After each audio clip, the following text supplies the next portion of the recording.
আজ ছিল আমাদের ট্রিপের সেকেন্ড দিন। বাড়িতে ল্যাদ খেলেও ঘুরতে গেলে আমি ভোরবেলা উঠি আকাশ দেখার জন্য। শান্ত সকালের সৌন্দর্য আমাকে খুব টানে। কাপ চা নিয়ে দুজনে বসলাম একটু একান্তে সময় কাটাতে। এরপরে স্নান ব্রেকফাস্ট সেরে চললাম আমাদের আজকে সাইট সিনে।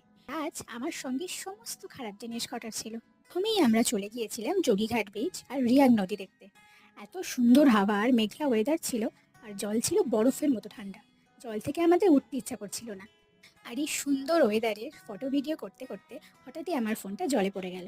ভাগ্যিস ওয়াটারপ্রুফ ছিল, তাও একটু মনটা খারাপ হয়ে গিয়েছিল। মন খারাপকে দূরে সরিয়ে রেখে আমরা চলে গেলাম রবীন্দ্র ভবন মংপুতে। এখানে একটা সুন্দর মিউজিয়াম আছে, আর আছে রবীন্দ্রনাথ ঠাকুরের ব্যবহার করা জিনিসপত্র।